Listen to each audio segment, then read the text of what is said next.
I don't know if you had any insight into this, or it can even talk about it. But I first started my spiritual journey reading a lot of Shirley MacLaine's books. Yeah. Yes. And I don't know if you've read any of them personally. I did. I got a sense, and I got to meet Shirley. So I was going to say, yeah. I just got a sense when I was listening to it, because it was almost word for word of a lot of what your mother shared, and life is a stage, and she's of course an actor. I got the sense they probably met, right? They did, but it was after she wrote that material. So see, they were working on their own paths, and then their paths crossed finally, and that was really cool. I did a recent interview with Barbara Lamb, and I'm sure you know Barbara. She's so sweet. Isn't she beautiful? And like your mother, been around for so long, and she's had her own method that she's been doing for, I think, 40 plus years. But she shared something with me that I was certainly not aware of, and I know you would be, that her story was featured in the last 2 chapters of The Custodians. I probably was aware. It's not something that I keep. I know of several people that my mother has done sessions on, but I don't remember exactly where they are and what they are and things like that. It's like, yeah, probably at one time I knew exactly. And what was really interesting, why I bring it up, is that I went to those chapters, and when I did, your mother wrote that she wasn't able to reveal who that was at the time, and there was a pseudonym given to her. But she did say that one day it would be revealed. And it was just really interesting and synchronistic that it sort of came out in this interview, because I don't think she had shared it publicly. And it was almost that insight that your mother so often had, that we've spoken about, came out. And so I got the truth bumps, as you would say, when I read her book. And it just sort of like, it was a culmination of time just coming together, and it was quite incredible when I read it. And she spoke about many experiences that she had, and I think she'd done a number of regressions with your mother, because they would often catch up at different conferences. To be in 2 chapters, I would say that was probably several sessions. Yeah, of course. There's probably material there that mom wanted more information on, both of them wanted more information on. That's the thing about your mom will never identify. I think the only person she identified was Phil, because he was like, I don't care. And so that was the only one that was ever named the real name, and that was in Keepers of the Garden and some of the Nostradamus books. But all the others, she used pseudonyms. And if the person chose to reveal themselves, that was up to them, but mom never would. Yeah. Well, it just goes to show her integrity and how she liked to really, predominantly she was the investigator, wasn't she? And she would go to an incredible amount of, and back in the day, there was libraries. We don't so much have those anymore, where people would go to study and get the knowledge. But she would spend, obviously, a lot of time in libraries doing the research to verify the quality of the information that was coming through from the clients. It wasn't just getting the information and then publishing it, right? Correct. Yeah, she would spend, this was before the internet. So you can imagine, she would go to the university library, and she would spend all day in there and going through their microfiches. So that was like, if anybody's familiar with that, that's the film that you would look at from archived things. So it's not something that's easy to do. It wasn't like, oh, just look up a term and there it is. This is long before all that. And so she would go through that, and she might find one piece of information in a full day of doing research. And then she felt like, oh my God, that was it. That's, that one piece. But see, when it's that hard to find, that was also qualifying. That was confirmation. It wasn't like it's out there on the internet and somebody just got this information and then revealed it in a session. It's like, it's hard to find. So very unlikely that client would have known that. So that was how she did. You recall specifically that maybe just comes to mind that kind of blew you away with the accuracy of hearing any of those things that she spoke about? You know, the one that blew me away, because it's like, you know, it happened in our time, and it happened was 9/11. Yeah. And so I know this is going to a different set of books, but it shows you this kind of work. Everything was happening, you know, we were all freaking out. This was the very first day, and Mom was traveling. And so I was trying to find her, trying to reach her, make sure she was okay. And finally they got the message there again. That was before cell phones, before all this. We didn't, you know, I didn't, or at least she didn't have one. And so it took a while to get her. And when I made contact, they're like, we're fine, but it's all in the books. And it's like, what are you talking about? She's like, it's all in the Nostradamus books. And so, and she told me kind of which volume and everything, but I went and I found it, and I was like, oh my gosh, every bit of it, every bit of it was not going to be step by step, but it's like piece by piece. You could clearly see it at that point. So then, and see, up to that point, I had not read the books. I knew of them. I was with my mother when she was doing it. So I felt like I knew a lot of the information, and I didn't want to know it kind of thing. You know, I saw it as doom and gloom. And so when that happened, I'm like, I need to know this material. So I went back, I started reading all the books. And as I'm reading them, things, and I had the TV on, and I read it, and then it comes up on the news. I read another line, and then it comes up on the news. I'm like, what? How? But that's the time thing. That's the kind of world my mother was working in. Just that I was a true pioneer mind-blown. and someone well ahead of her time. I mean, I even find that people find some of the more convoluted, even theories that have emerged from the book, even hard to comprehend now, younger people. And I know it takes sometimes people to read it twice or even 3 times to really understand some of these concepts that she researched and got through her clients. Well, and you know, in the beginning, I remember all of that. That's what she said. It was mind candy. You know, it's like, just read it, take what you want from it. You might get your mind bent like a pretzel, but you know, it's okay. And that's where people were saying, you know, I love these books. I may not understand them, but it resonates on some level. And that's how I always was too. She would come home and she would explain, okay, here's another thing I just found. And she'd be talking to me about it. And there's something in me that recognizes it. So I'm nodding because I get it. And then she'd get mad because like, no, you're supposed to be in awe like I was, because like, oh my God, this is something new. And she would be so frustrated with me not understanding that I think it's the same thing that happens with the readers. There's something inside, on some level, you're recognizing that material. It may not make a lot of sense, but there's something in there that's resonating. It's like, I know this somewhere, you know? So, and then as we keep going, now we're understanding more and more the concepts. Like I can understand the concepts from the earlier work, and now then the later stuff is probably still to come, but that's just how our minds are. That's those pretzels unwinding. We've got to figure it out, and we will. It's in there.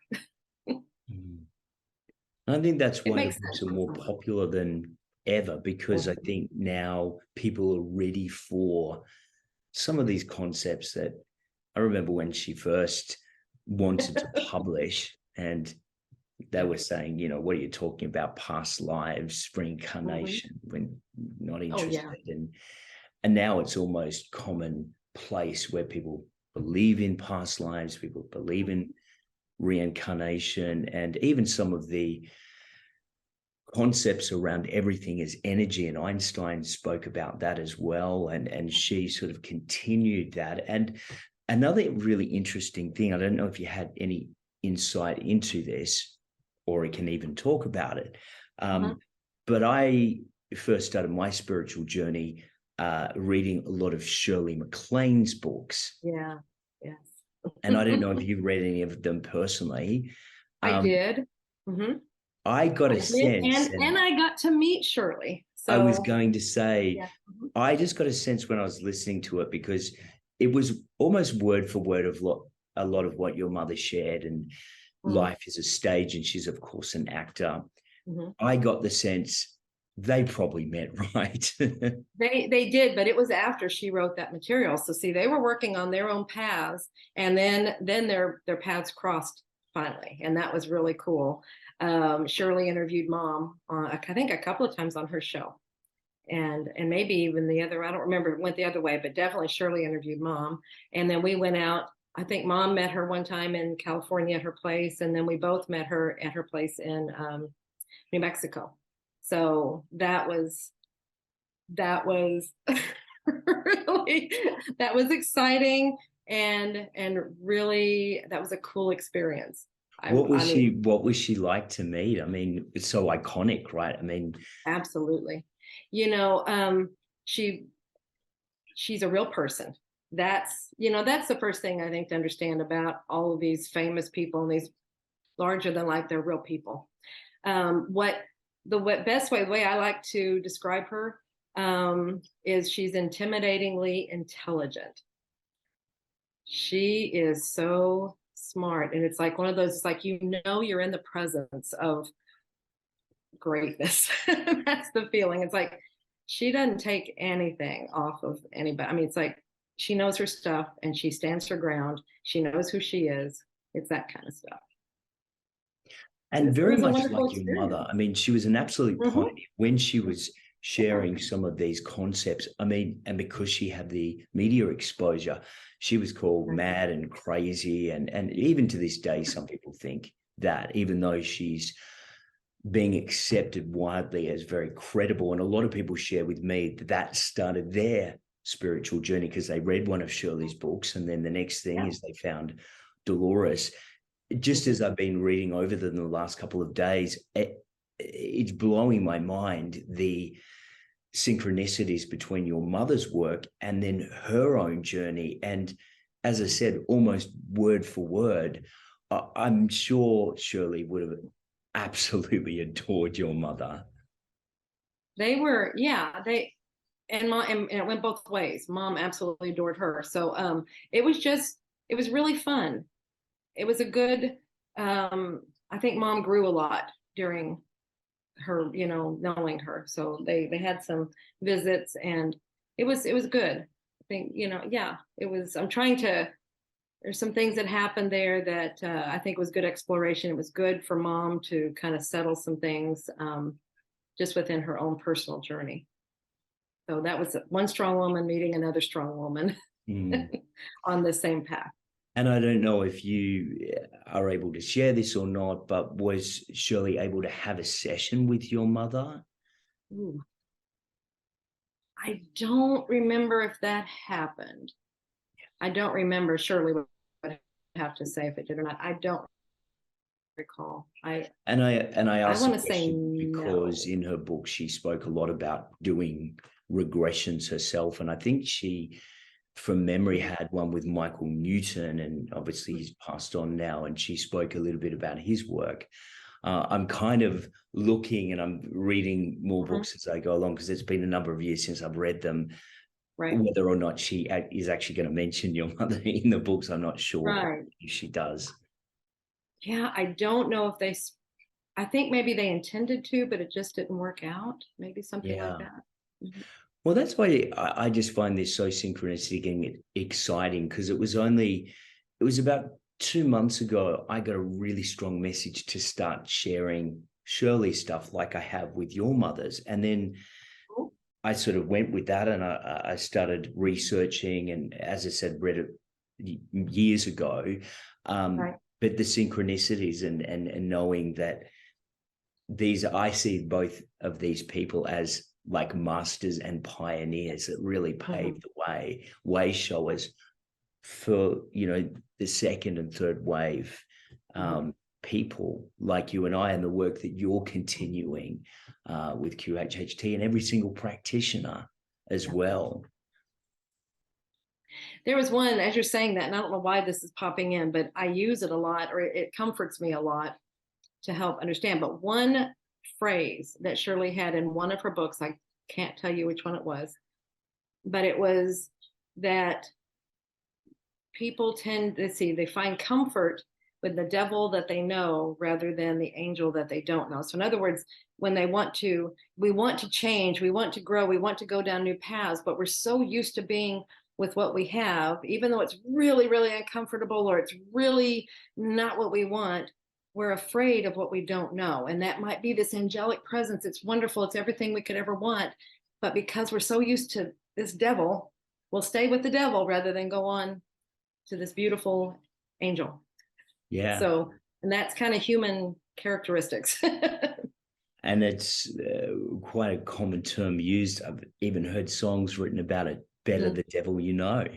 Yes, yes. See, and I had never heard that saying before that. And I think you're right. I think it is out there with other things, but it was just like, or maybe it was at that point when I heard it, I needed it. And it was like, oh my gosh, it made so much sense.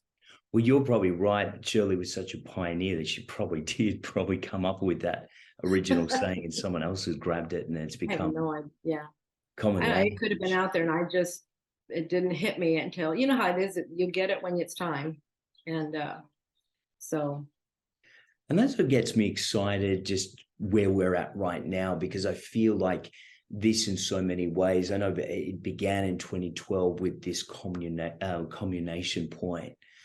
And now it's almost the next phase of that, when so much is sort of coming together, and your book has been out, Soul Speak. And I want to talk a little bit about that, because I'm working with it every day with clients. And I know so many practitioners are, and so many of my clients tell me that they've already got the book, or they buy the book, and then I get emails and messages about how profound it is.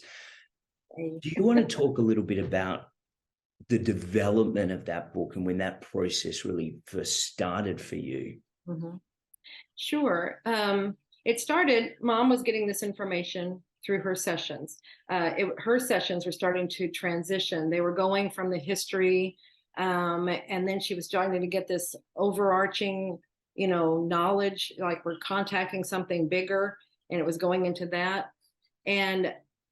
And then during that point, people were coming in with ailments. I mean, they probably always had been, but it was like, now it was, this made a connection. I don't know that it was specifically addressed before that. It was more like, we're doing these sessions just to see what's been going on back there. There wasn't a contacting this higher part that had all the information. This is when that started.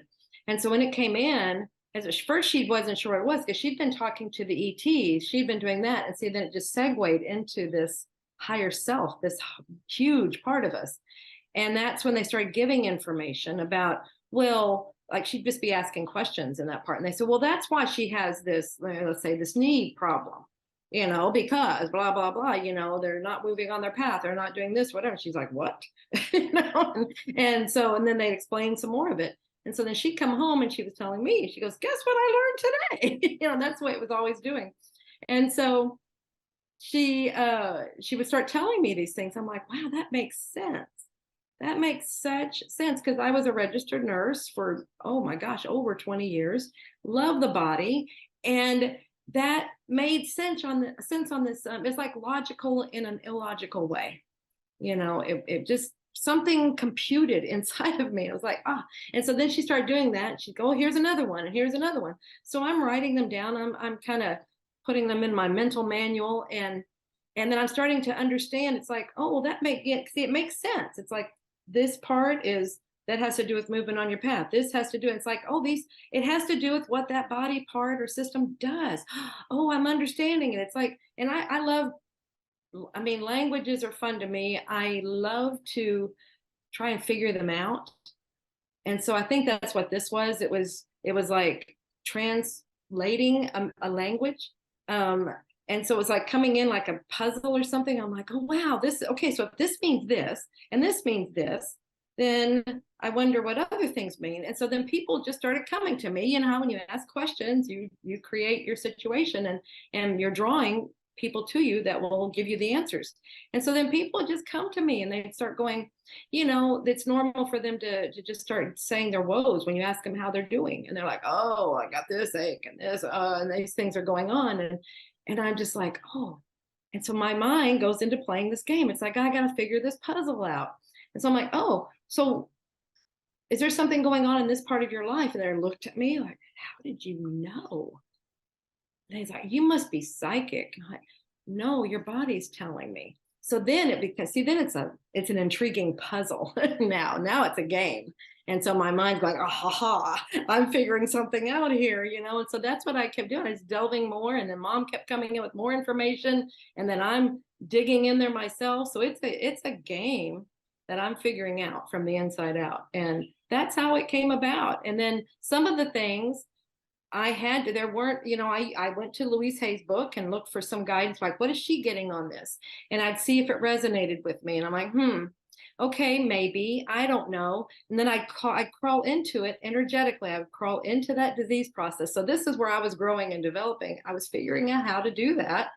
Energetically, I could talk to that disease. I could feel it. And it's like, what are you trying to say? What's your message here?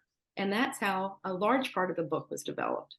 So yeah, I was using different sources, but that's, it was a game. It was fun to figure this out. And then to see how accurate, I mean, I know that it's not just me. I didn't just do this. I had so much help. And so I feel like, I love it when you're saying people are getting so much out of it. That's fantastic. And I take that because I don't feel like I wrote it. I did write it. It came through me, but I had so much help from the other side or whatever was going on here.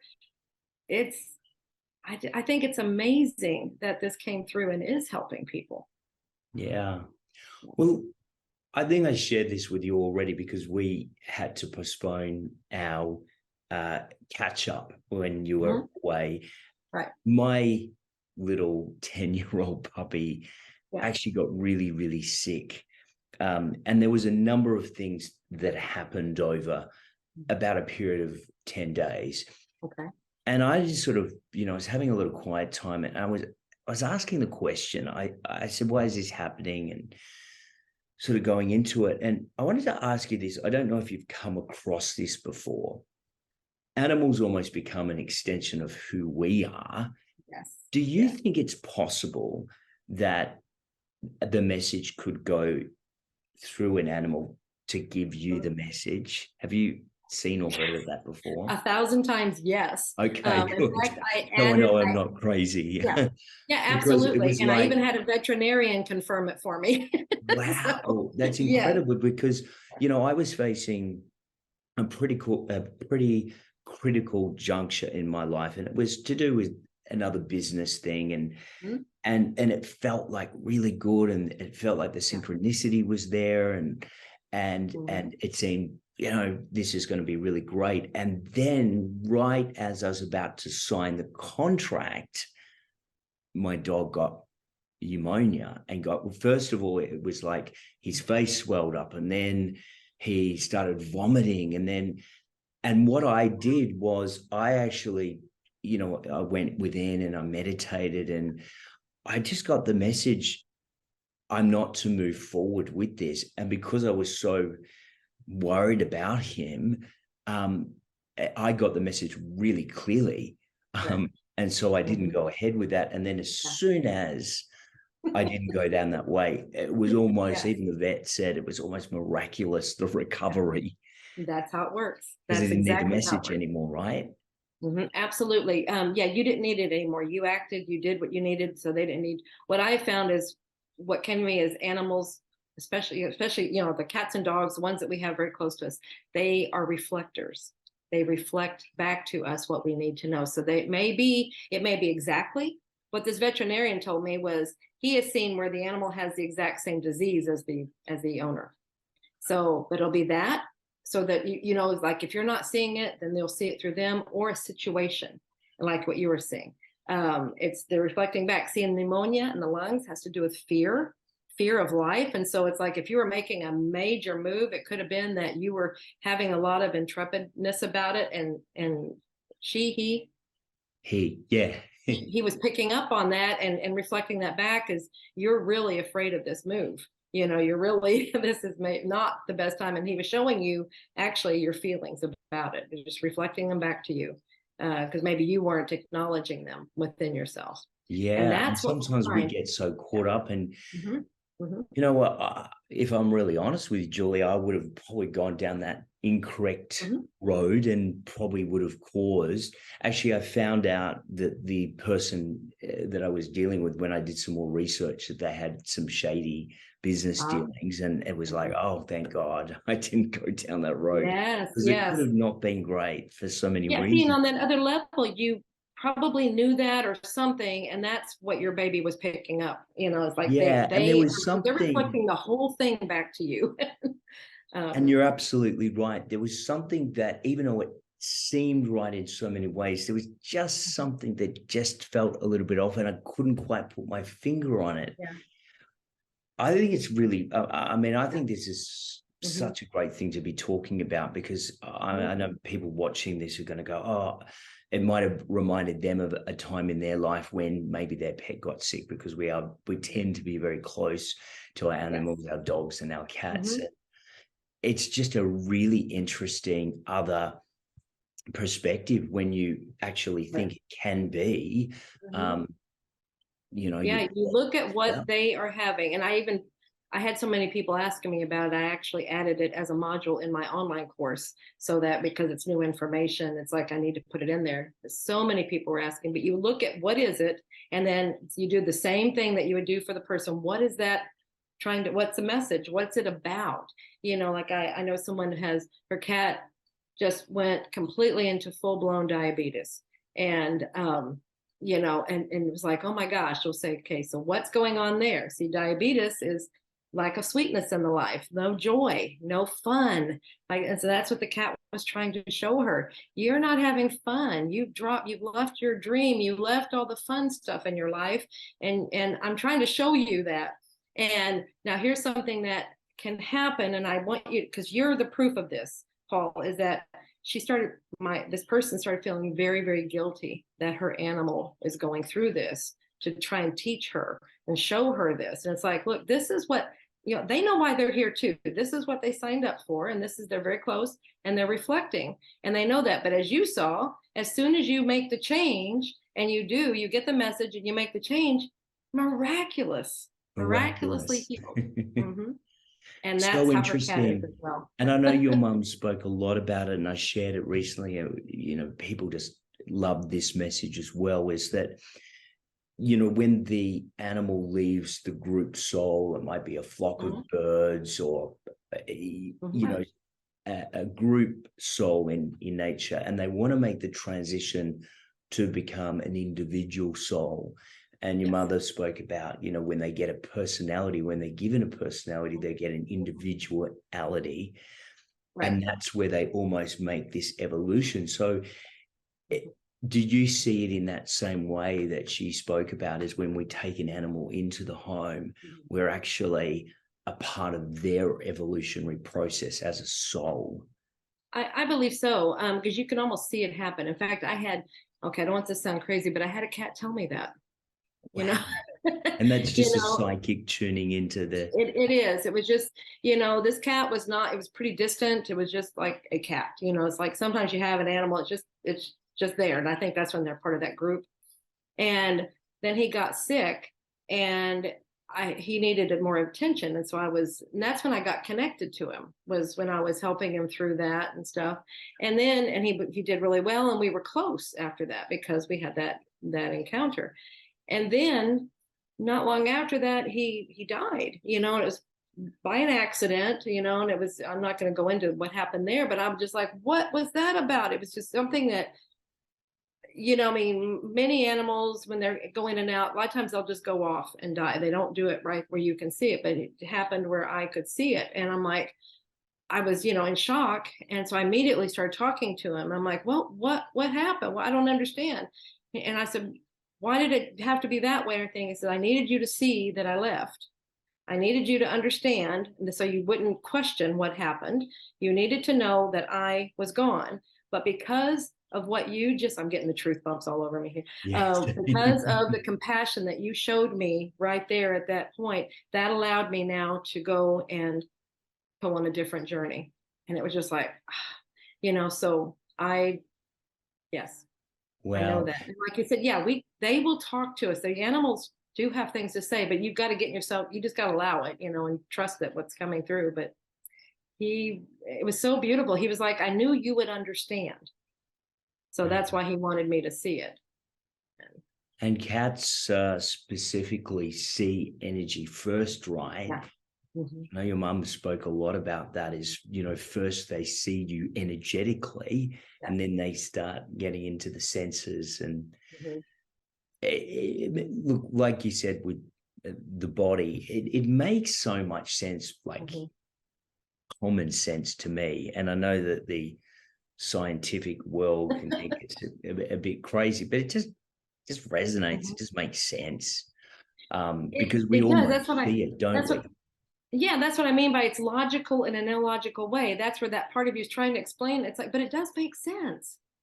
That's that illogical logic. It does make sense. Just go with it. See what it says. Yeah, and it's a beautiful thing when you think about that. You're taking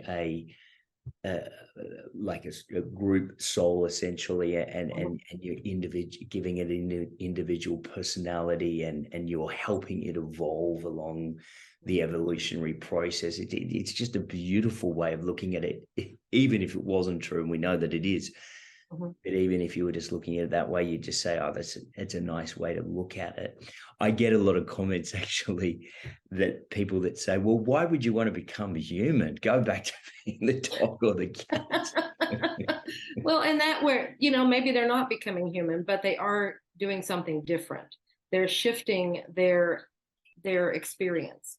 They're no longer going to be in a group experience. Now they're going to be in some kind of an individual experience. So by what we did, and we worked with them, and they help us too. I mean, it's a it works both ways. It's a reciprocal joining here. So, but by doing that and recognizing them, see, then it pulls them out so they can do something on an individual level. It might be human, it might be something else. I don't know, but we've both helped each other. We all they help us to be compassionate. When we have so many, we come to experience everything, don't we? Different genders and races, and we want all experience. It's a part of the learning. It's a part of the evolution that we're all going through. And so it makes so much sense in that sense, doesn't it? Yes, absolutely. That's pretty much how you have to look at everything. I mean, it's all about experiences. And we're always evolving. We're always moving forward. We're always going on.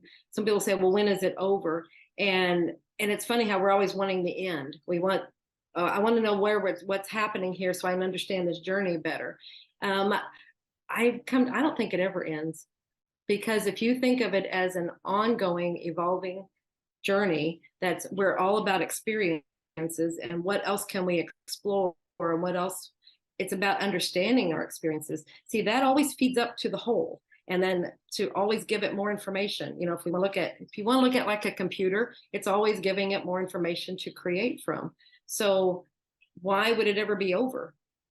We're always creating, always making new, always, what can I do here? That's why you might see within one lifetime, you might have something that happens over and over again. It's to see if I do something different, what will happen? You want to see for yourself the own experiences. This is where we are in this lifetime. Other lifetimes, we might have done one thing, and that was what the whole life was about, was just seeing what one thing did, maybe working one thing out or whatever. This life, it's like all the rules, just, they're gone. It's like, whatever, you're here to do as much as you can, pack as much as you can in. Who knows what we said for this one?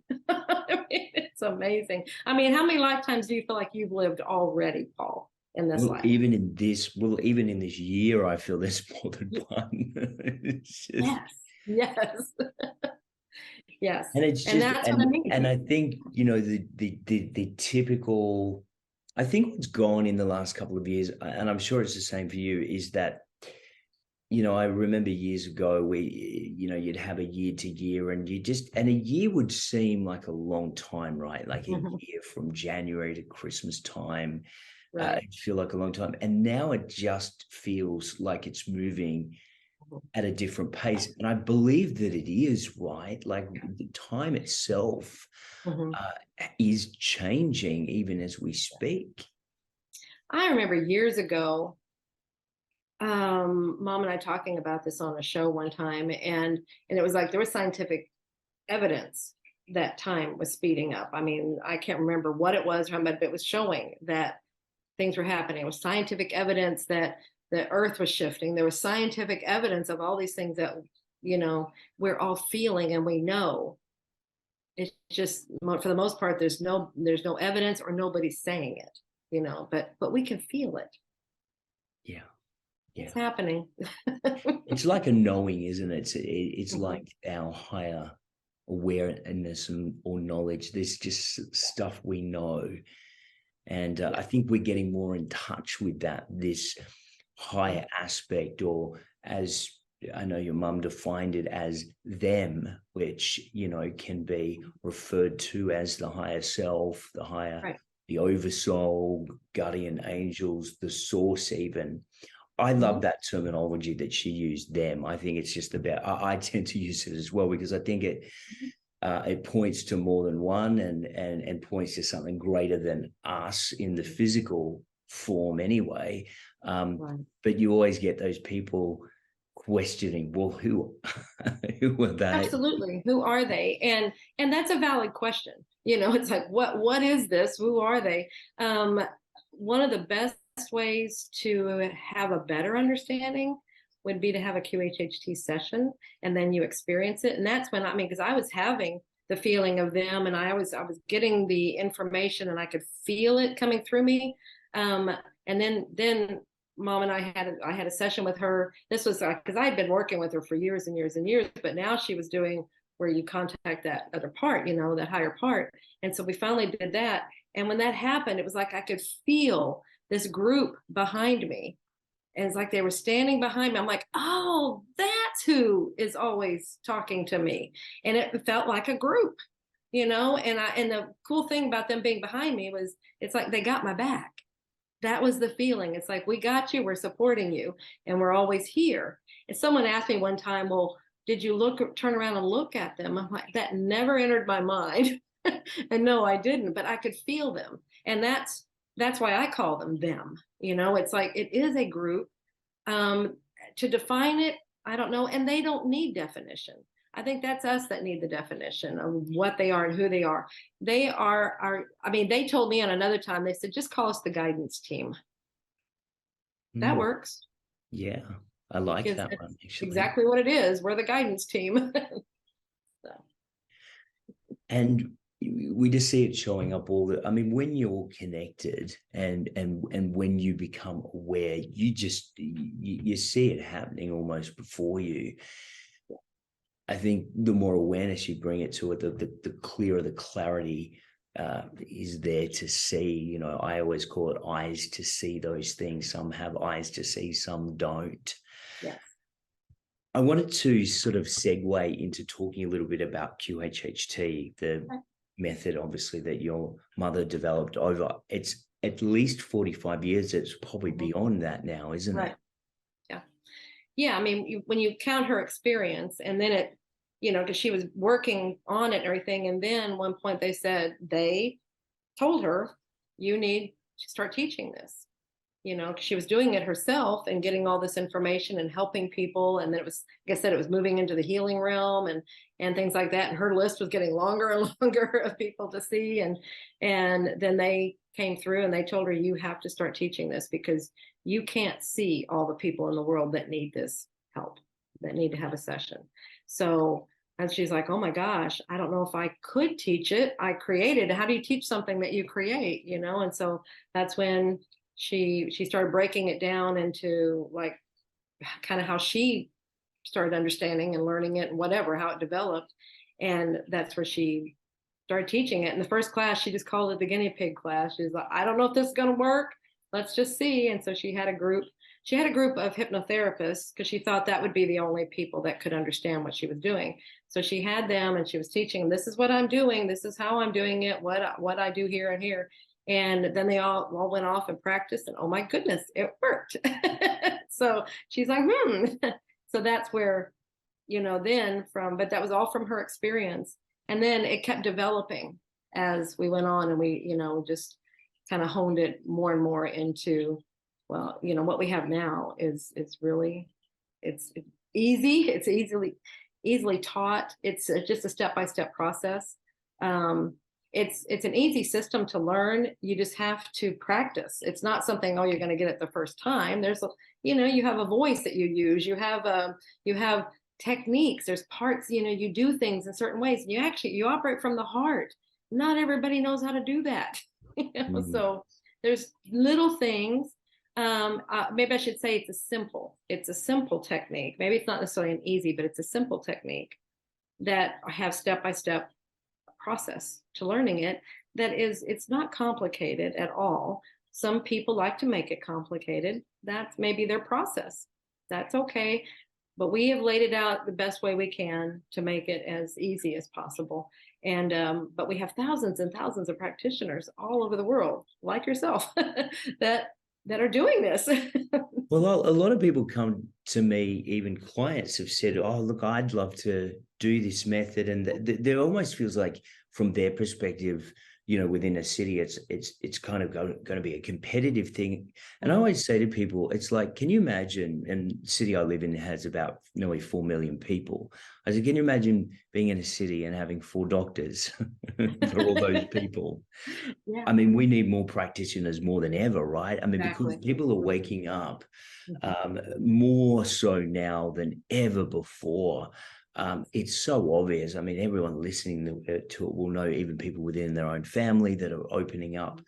I think now it's so important that, QHHT almost goes to the next level, and we double, we triple the amount of practitioners, because the need is there. I mean, your mother said, and I truly believe these words, this would be the healing method of the future. And I think we're starting to really see that, as you're saying, thousands of practitioners are now around the world. And as those numbers grow and it becomes more well known, right.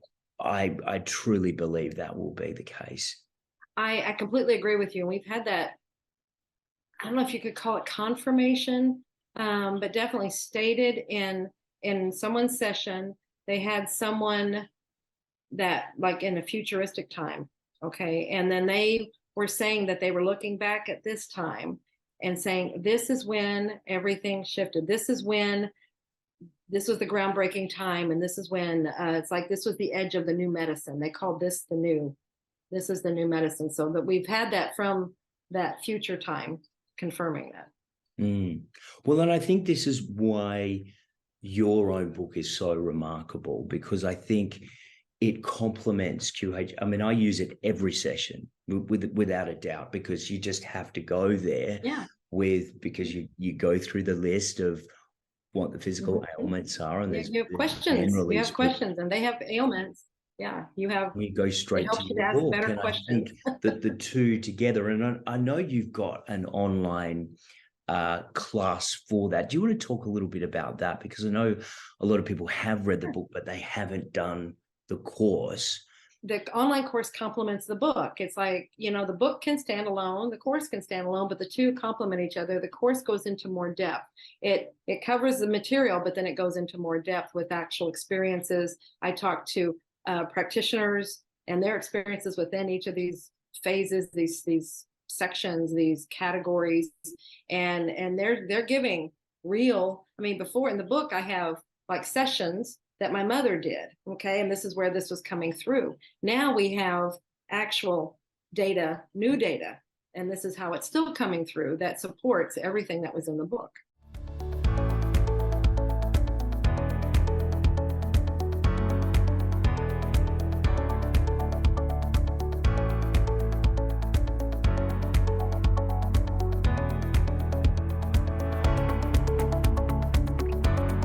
You'll be certified. You can be a soul speak practitioner. This can help you, because sometimes people may not be quite ready for a full-on QHHT session. It's like hypnosis and all that might be just a little much for them. They're not quite ready there, but a soul speak session is working with them in a much different way. It's like they're conscious, they're, you know, they'll go into a very light trance, but they may not even be aware of it, that they're doing that.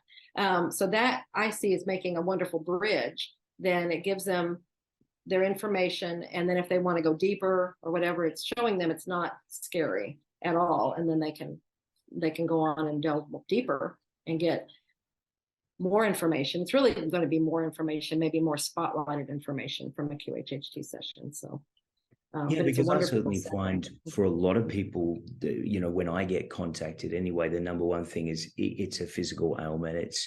It's a cancer diagnosis. It's something, and really that's why they're drawn to this. And certainly they might see a video of your mother on YouTube or on Instagram, and then they hear it talking about it, and they'll say, how do I heal from this? How do I deal with it? So Soul Speak, I think even the more practitioners that can offer that, it's a great way to have them come through the door. And obviously the next logical step is going to be to delve in a bit deeper and maybe go into a past life if that's where they need to go, or an event in this life, and then really get the totality of everything that's going on for them. Absolutely. Yes. And that's exactly how I see the two working together. Yeah. Yeah. And they do go. Well, I'd like to, you know, certainly make my audience aware more of this, because I really believe in it. As I said, I'm working with it every day. I've seen so many breakthroughs, and there's not a time that people don't hear the explanation that the book says, and they're not just instantly in agreement with it. It's like I never get any resistance or surprise about what the book says. They know it. It just confirms. Absolutely. Exactly. And that's exactly what happens.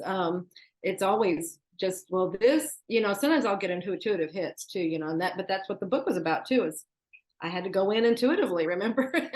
and so you that's where it's coming from. So I feel like I may be talking to somebody, and again, it's coming in again. It's like, okay, here we go. This is, tell them this. That's that knowing part again, but it's their ailment. Remember, their ailment has messages.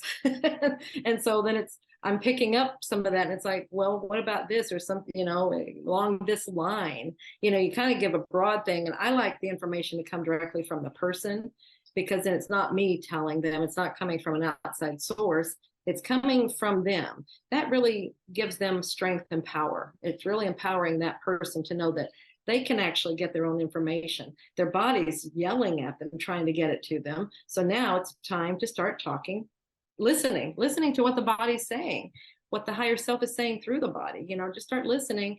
And how powerful is that? To know that you can get your own answers. And see, and that's what QHHT is all about. It's all these things are about getting your own answers yourself, going within. And how long have we heard that from the Magi? You know, it's go within, you have all the answers. Here's the way to do it. From the Magi to Jesus, the kingdom of heaven is within. The Buddha spoke about, you know, the inner treasure, and he gave parables and examples. I mean, and then I think it was Aristotle, or one of the great philosophers of old, that said, you know, go within, or you know, find that power within, and then know thyself. So it really is the same message, isn't it? That's been there for thousands of years. Thousands, ages and ages and ages. Like, how else do we tell you? And and there's so many people that still don't get it. But I think we're getting it more and more. And that's what's so exciting about, you know, certainly QHHT and Soul Speak. They're just two things I believe more than ever. And that's why I'm so passionate about sharing it, because I know they work. You know, and I think a lot of people have come to the end of the road. They've gone through every doctor and you know, particularly with people with chronic illness, and they kind of come here as a last resort and say, well, I got nothing to lose. Exactly. And what a beautiful place to be, because that's a point where you surrender. And when you surrender, see, you're open to anything working now. So, Mm. and that's, if you could get to that surrender point sooner, you'll get your answers sooner. Mm. Well, I It's had just when one it, woman. but it's whenever's right for you. It's, there's no right or wrong time. Oh man, I should have done this earlier. It doesn't matter. What matters is that you got there.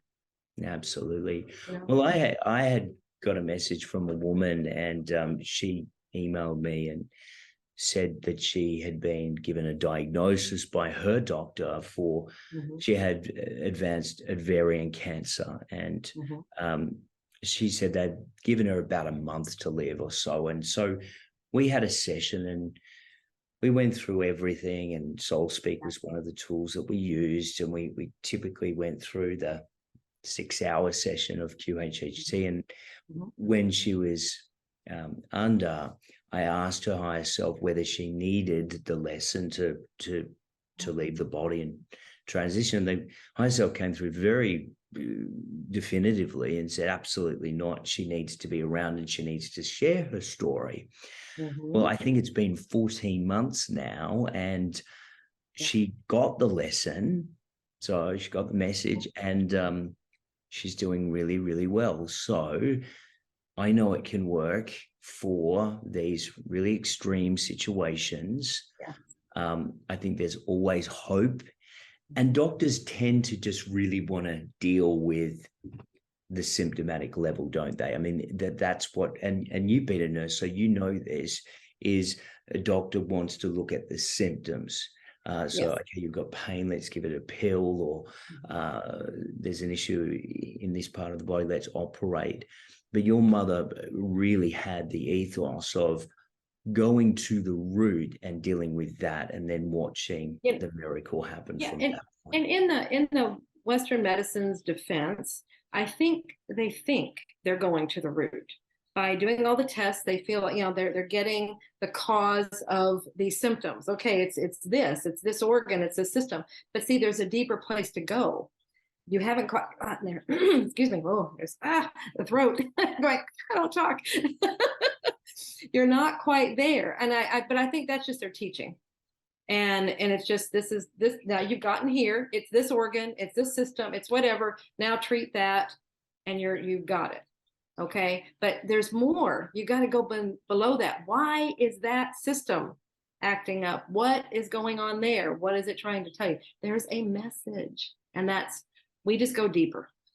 We just go deeper. They weren't taught that, but we are seeing a lot of medical people switching to Soul Speak and QHHT.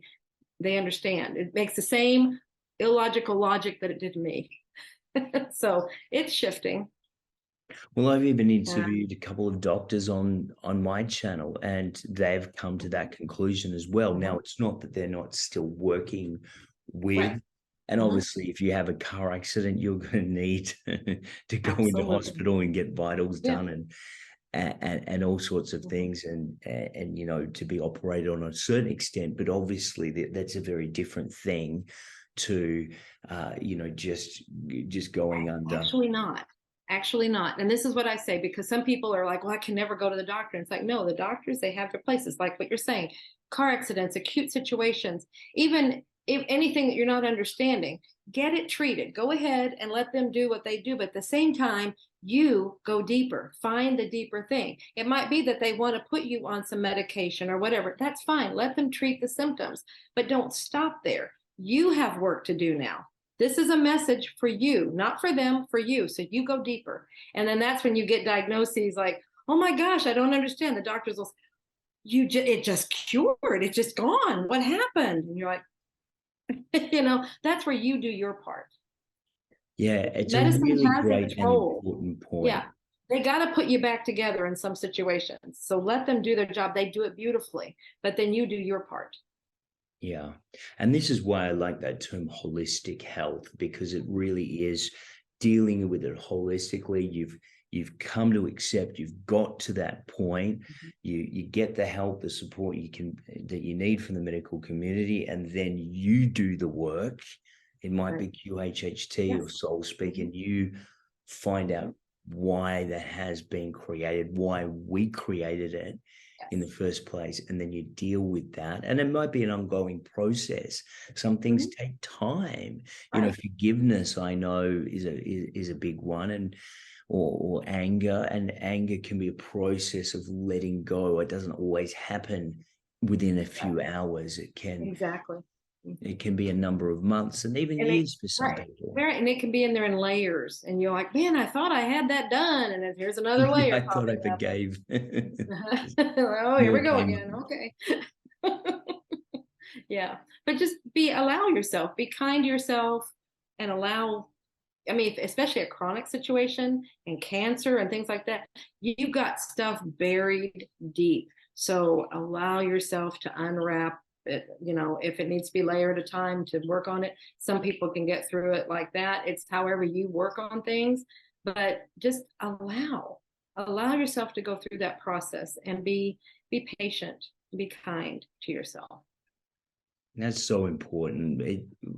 We tend, and this is the number one I see when I see people for QHHT, is the number one thing that comes up every single time is a lack of self-love. Yes. They've been judging, they've been berating themselves, they've been putting themselves down. And it's probably the number one thing that happens in every single session. The higher self will come through and says he needs to love himself more, practice self-love. And that's all a part of it. Right. And even as we heal, I think it's so important to be kind, as you say, to ourselves through the healing, because often that's where we do repress of not feeling good enough. We're absolutely to that, you know. Yeah, I mean, we'll be patient with other people and we'll allow them to go through their processes, but why is it we don't allow ourselves the same thing? And that's what, if we can look at ourselves and talk to ourselves like we would a good friend or just anyone else that we're caring about and we want to help, we can pull ourselves away from it enough to go, hey, you're going through some stuff.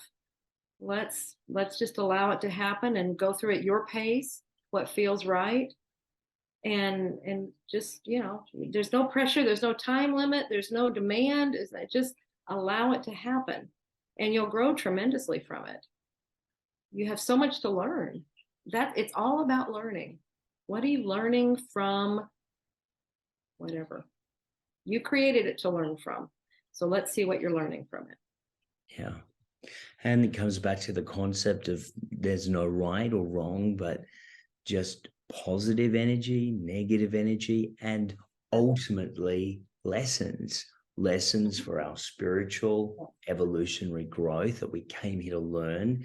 Right. And it's like at school, some lessons are really hard and we sometimes see them as bad, but yet on reflection, we often have a very different point of view, because we say that thing was the best thing that happened to me because it got me out of that toxic relationship. It got me out of that job that I wouldn't leave. Yeah. And it might have been one of the hardest things you ever had to go through. I have a situation like that myself. And at the time, it's atrocious. And it's like, oh my gosh, why would something like that happen to me? But years later, you look back at it and you say, oh my gosh, it was the best thing that happened to me. All my growth happened during that time. Look what I learned. Oh my goodness, I would not be the person I am today if that would not have happened. So, and I think that we can all relate to that, right? That one thing, because it essentially for, you know, the last couple of years, and we certainly experienced a lot here in Australia, is we were essentially imprisoned within our homes and we were forced to not do our daily routines. And I know when it was happening, a lot of us were complaining and we were very upset about it. And some of us were protesting. But now I'm starting to see so many people say, oh, but, you know, because of that, I completely changed my life, or I left that job, or I left that toxic relationship. It showed me. And I hear that more so now than any of the negative stuff about the situation. Isn't that exactly what you're saying? Absolutely. And I'm seeing the same thing with that time period. Is that a lot of shifting happened in there, and a lot of eyes were opening, a lot of learning, and now they're starting to understand more of what it's about. Yeah, it was not comfortable at the time. I don't Usually think anyone liked it. intense learning periods are not comfortable, but it's like I guess they're pressure cookers kind of situations. We create those for ourselves so we can get a lot of learning in a very short period of time. And on that one, we did it on a global level. That was, I can't even, this will be fun to look at from, years down the line, or even from other galaxies or universes perspectives as to what happened with that. We'll get more information as we keep going, but I think a lot of growth happened there. It did. And, it's just Wayne Dyer, I'm sure you know him. He's passed on now, but he said this wonderful quote that I always remember is, he said, when you change the way you look at things, the things you look at change. Yes. And I always come back to that one quote of his because it's so true. It really is about perspective. And when we transition, I know, from this physical realm, we see it very differently. And all those so-called disasters and illnesses and toxic situations that we see are so bad, I don't think we so much see them from a different perspective in the same way. We say that happened for me, for my growth. I chose that. I chose that to happen. I like what your mother said, you play the villain this time, I'll play the good guy. You play the daughter, I'll play the mother. Right. We play different roles. And some of us, in the acting realm, I've heard this, that the actors, they love to play the bad guy roles because it's more challenging to them and they just love being that villain. So it's probably like that, it's like, can I be the villain this time? Let's do, let's see what that happens, what creates there. We're playing different roles to learn different things, to grow. And so on that side, we know it's a play. We're doing this to learn from, but when we get in here, we don't have that perspective and we take it so seriously. We think it's real. But that's why we're here to help shed some light on it, pull back a little bit, see it for the play that it is and what your role is and how you're playing your role. One of your mother's favorite quotes of mine is, fear is for entertainment purposes only. I love that one.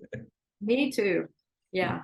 And it's not real. It's for entertainment purposes only. And when you look at some people love. They are entertained by fear. And that's why we have all these crazy rides and we have these scary movies and we have these things to make you scared. Some people love that. They just love to be scared. Okay. Imagine that kind of a personality. Okay, you come into a life. Maybe you want to experience a life where you get scared. I don't know. But that's where, see, it's just something you've created to entertain yourself. It's not real. It appears very real. It can appear. Now, when I say it's not real, some people say it's real. I can show it to you. I had a class one time attack me when I said evil spirits were not real. And they were defending their devil and they were defending all this stuff. And I'm like, okay, so I got to be careful how I use that term. It's because it's all an illusion. Remember, we create everything to learn from. So we're creating that as well. And that's what I mean by it's not real in the sense that it's real to us, each one of us who are creating it. But does that make sense? It's not real, but it's real. Absolutely. Well, what, as you're saying that, I'm thinking of every time, we go to the theater, where we go to the cinema, and you get so engrossed in a film. And I actually saw they had Titanic on. I'm sure you probably see Titanic as one of number one films, and they were re-showing it at the 25th anniversary. And I went to see it, and this time it was in 3D, and it felt like I was on the ship for one, and I got so into the story and the characters, and particularly because so many people died. I think it was 1,500 people died. And I was so engrossed in it. I was getting emotional and it was sad. And I really took about a day later before I just came out of that. It was so real because one, it was in 3D, and two, the story was so good. And then thirdly, it was based on a real event. Yes. It was like I lived it. Right. And that's an excellent analogy. Excellent. It's like you knew on one level, you know, this isn't real. I'm watching it on the screen, but then you get involved, you get engrossed. Now it's real to you. That's exactly what happens in a life. We come in, we know we're creating this play, we're creating the screen, essentially. We'll be watching this happen, but then we get sucked in with the emotions and all this. We get involved with these people and everybody and all the stories. Now it's real. But it's no more real than it ever was. Yeah, it's always still a screen. It's a play that's going on, and we're playing roles. Yeah. So that's where if we can pull back emotionally to see it for what it really is, that really helps to discern some of these things and maybe understand what's actually going on. Mm.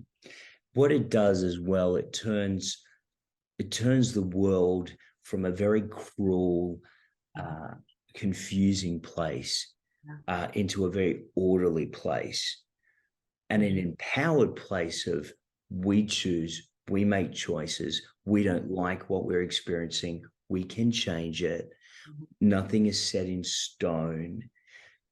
It's a very empowering thing, and I think it takes responsibility to accept that we create our reality, good, bad, indifferent. Yes.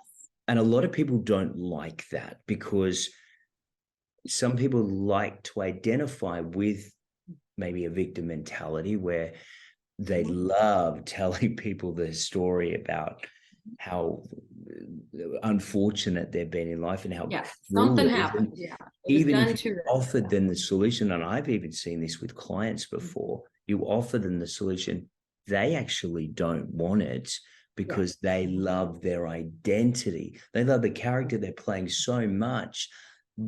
Yes. And that's fine. There's no good or bad, right? So if you want to play that role, you can keep playing it. Yeah. And then you can come back and do it again. Do your best job. Play it to the hilt. I mean, you'll get an Academy Award for that role. Yes. That's great. I mean, it could be you're playing that role for those around you to learn things. That may be why you're playing that role. That's fine. You always have the choice to shift and do something else. But that was probably why you chose that role, was there's a lot of learning going on around you. You're probably learning too, but I just want you to know you have a choice. You don't have to stay in that role if you don't want to. But if it is your identity and you really are benefiting from it, you're probably not going to shift out of it. Yeah. And I think that's something that maybe we don't talk about so much in the spiritual community, but that I think there are just a lot of people that really want to stay with the status quo. And I like that in what your mother shared is she said, look, we're not supposed to change anybody. No. You know, we're just here to provide information. And if they want to ask questions, they'll come and ask questions, but we're not here to convert anybody. We're just here to offer assistance and help and healing to those that want it. And then just leave other people to do their own thing, because there's no right or wrong anyway. It's just their play, their choice. We're here to help each other when we're at these different points that we want to move in a different direction or whatever. There's somebody there that will help. And that's it. But no, nobody's here to convert anyone else. My way is the right way. No, we each have our way. And when you're at a point where it's like, okay, I want to do something different, then that, like I say, when the student is ready, the teacher will appear. When you're ready for that part, you will attract to you the people that will help you on that next step, whatever it might be. So there is no one right or wrong way. We all have ways. We're all getting to the same place. You know, if you want to look at that, the same destination, the same goal. We just have lots of different ways to get there, lots of different experiences, lots of different things to learn on the way. So how can there be one right way? No. And suddenly the world makes sense. When you see it through that lens, that perspective, it does actually make sense. And then all of the horrors and things that we see in life, they suddenly, you know, you let go of the anger, because sometimes you see injustice in the world. And I've seen this with so many people. They may have been mistreated as a child, and then they become an advocate for those other people, and they just take so much negativity on, and they're always fighting. They're fighting life. They're fighting people. And you just don't have to live that way. It doesn't mean we don't stand up for anything or have a voice. Maybe that is our role, to play that and be an advocate. But I think it's a different thing to be stuck in a mindset that's very disempowering than to take responsibility and power and know that we can create anything we want. I agree. You're creating anyway. You're doing it all anyway. So I just like it we've been doing it unconsciously forever. And even these situations that, they may be horrible and everything, we created those. Each one of us have created our situations to learn something from. What is great about this is like, yeah, there's responsibility, but look what now you're consciously choosing what you want to create. It's like, you know what? I got this. That was kind of a tumultuous way to learn things. How about we learn it? I'm learning now that I am the creator. I'm the one that's doing this. And so how about I create some of the things that I would like to experience? And in that process, we're still learning. But it's going to be a different experience now. And you take responsibility. You have to take responsibility. And some people aren't ready for that. That's okay. But that's part of the process. I'm telling you, you will be so empowered if you will be willing to take that responsibility step. Everything shifts for you. You will never be a victim again. No. And, I've certainly gone through horrendously unfair situations in life where being blamed for stuff or scapegoated for stuff I hadn't done. But then you reflect on it years later and go, okay, well, even though that was very painful and it wasn't fair and it wasn't right, look who I've become. Yes. That would have never happened without that years of suffering, so suffering just takes on a very different face. Yeah. Exactly. That was your journey. That was what you came through. You might have been able to do it a different way, but that got you here. To where now you can go, you know what? I can do this. I am strong because I came through that. That strengthens you. That kind of stuff. It empowers you. And then now you're like, yeah, I can do this. I can call the shots. I'm willing to take the responsibility. I made it through this. I can do this. Yeah, there's no evil being out there ready to slam you, just because you dared to take a step. That's not how it works. Anything that looks negative that is happening is your own fear. And that's what we were talking earlier about the fear is not real. It's for entertainment. It's your own fear being manifested. You are putting it out there. It's probably a fear that you have within yourself of being, standing on your own 2 feet and doing something and branching out. Because you're afraid of doing that, you create something that slams you down and like, I knew I shouldn't do that. See, it's like it's confirming all your fears. And that's where you work through that. Then it's like, okay. And that's part, sometimes that happens in that shifting, right? As you're moving through that transitionary period from total victim to I want to make my own calls, here. And that's because your fears are going to come up. You got to deal with them. This is when you find out what your fears are. Yeah, you got to. And they'll come up and flash in your face and flash up in your world. And then you're like, oh, it was not that long ago. I had all this stuff happening. And I'm like, gosh, what is going on? Why is this happening? And then I realized, oh my gosh, that was every single one of my insecurities, my fears, my doubts, all of it just coming up, just staring me in the face. And it was so scary. And so I had to start addressing them one by one. Like, okay, all right. So what are we doing here? And then you address it. You just that part of yourself that's working on that. It's like, okay, I put it out here so I could see it.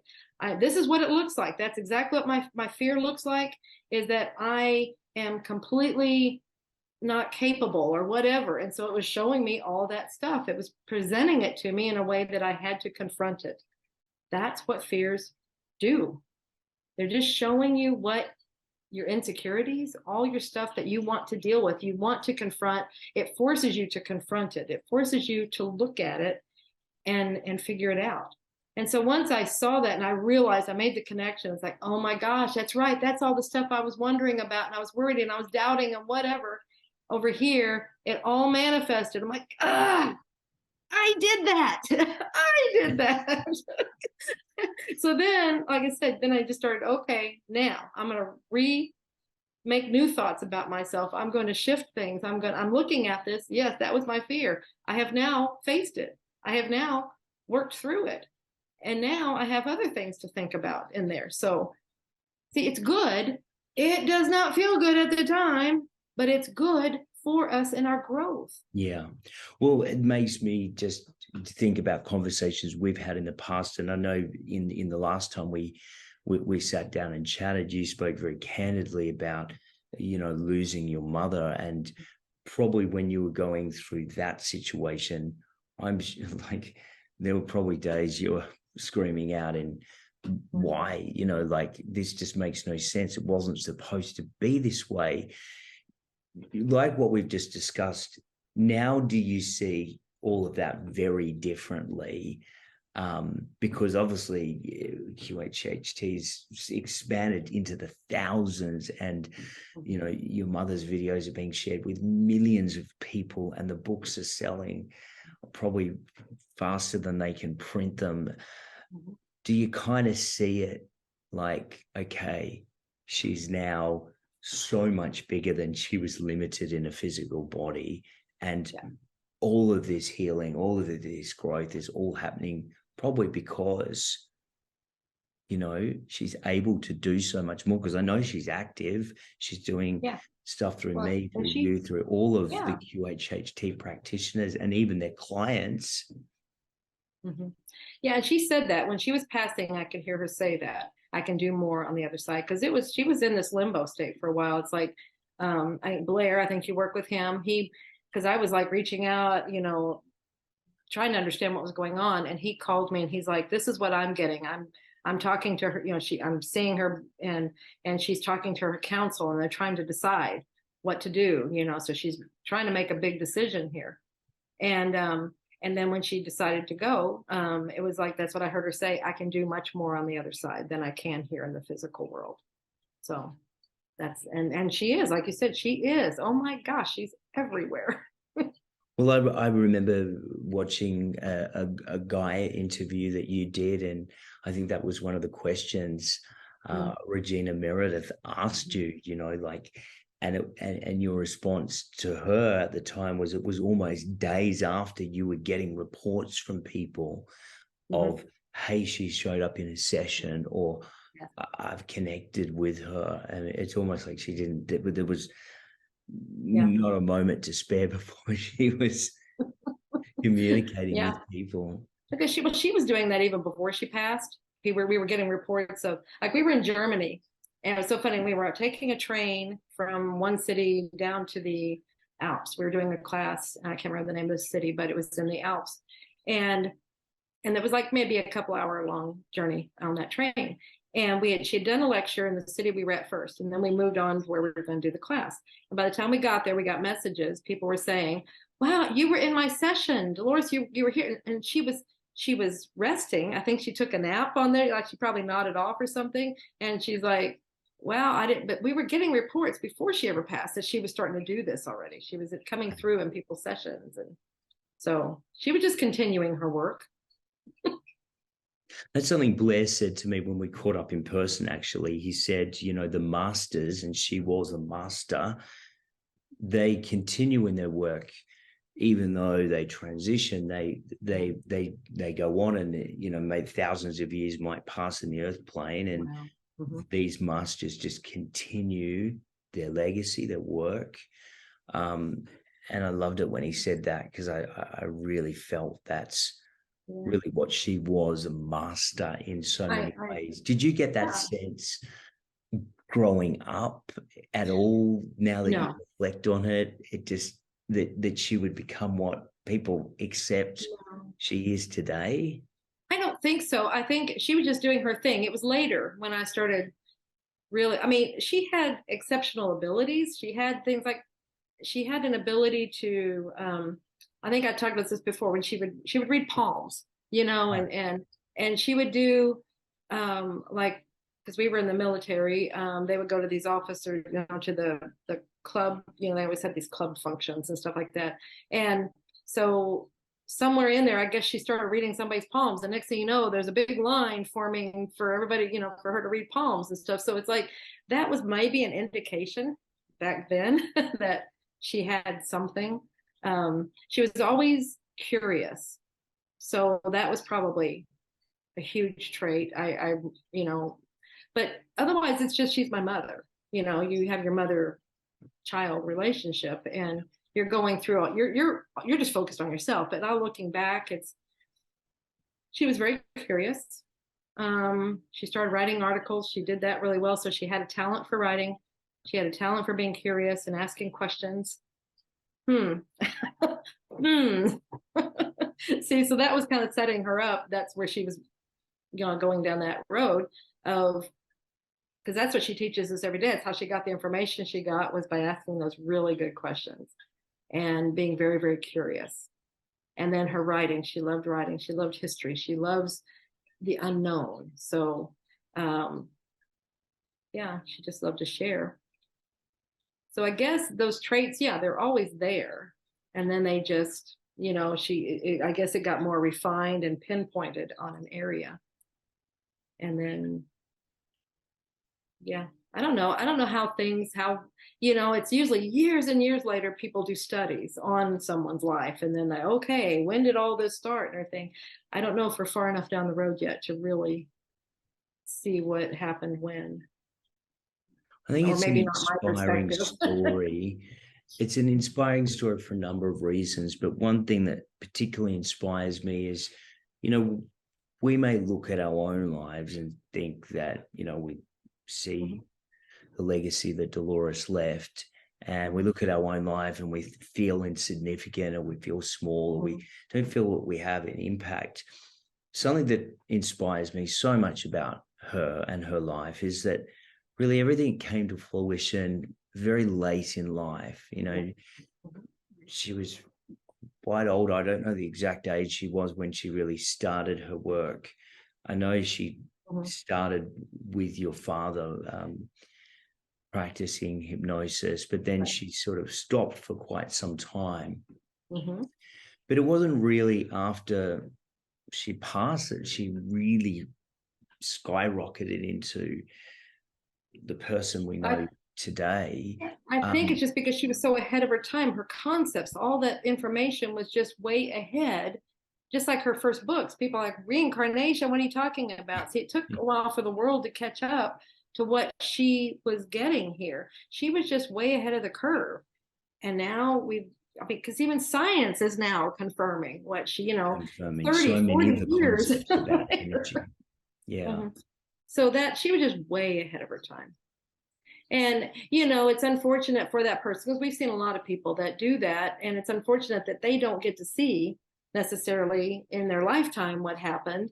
But we know that, it's obvious that she's still working with people. So she sees it. She's aware of it. And I imagine every single one of these people that had that happen, they're aware of it. It just, I remember her saying she would love to be, she would see some of these people that were speaking to these really, really large audiences. And she's like, I would like to do that because it's the same energy, whether it's a small group or a big group. And I would just really like to do that. Well, it's happening now in this arena, this format. You think about how many people are now being, she's getting to. Well, see, that wasn't in her time frame to happen there. It's incredible. She's reaching more people through her videos than some of the biggest motivational and spiritual teachers in the world. She really is, from what I can see, and her message resonates with almost everybody that hears it. And it's not just, she has that effect on people, as you know, where people don't just sort of casually listen to her. They adore her.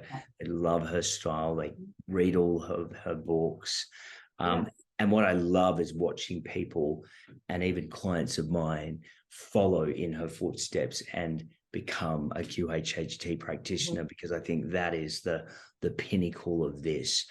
we need more practitioners all over the world, in every city of the world. You know, I mean, I look at the cities I'm here and work in Australia, and I think we need hundreds, if not thousands, of more practitioners here. Exactly. So I'm always encouraging people to sign up and follow in her footsteps, because she left us such an incredible gift, QHHT, which she developed over 45 at least years, and refined it, perfected it, and it works.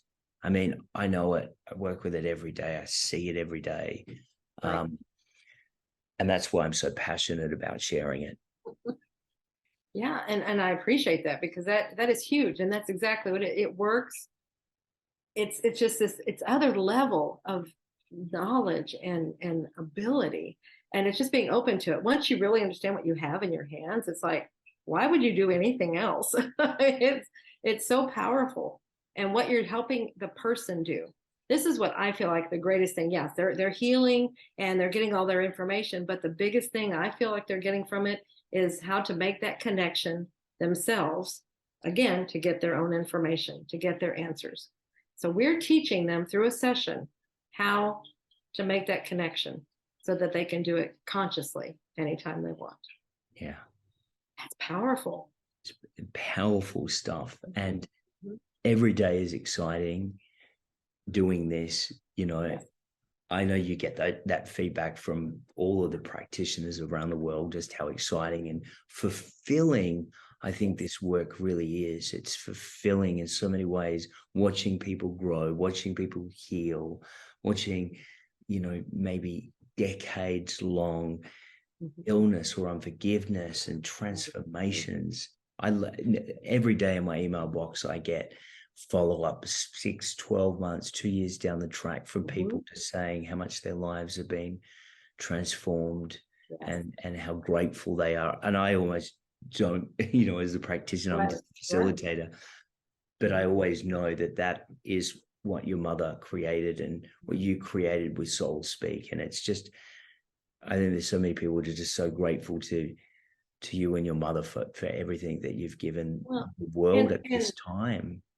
And it's completely our pleasure and our honor.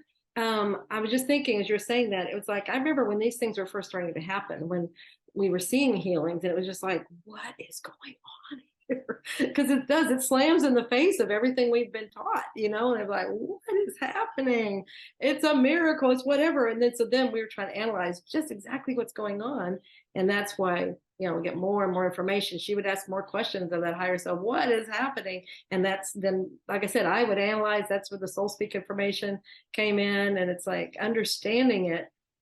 But this is where we are, and this is who we are. And the more understanding we have of it, see, that's more power that we have. It's not some, you know, woo-woo thing that has its own will and its own whim. It's just you do these things, you understand, you get understanding, you get information. Boom, you don't need the illness anymore. You don't need whatever it is, and it will be gone. Just like your little dog healed miraculously because the information was acted on. See, the message was received, acted on, boom, done. That's how it works. I love your quote. When you get the message, you don't need the messenger anymore. You got the message. Absolutely. You got the message. It's no longer needed. If it's delivered, received, and acted on, you don't need it anymore. It goes away. The message was the issue that whatever the body is going through. So see, that can go away now, and that's where you get healing. Yeah. It's really very simple.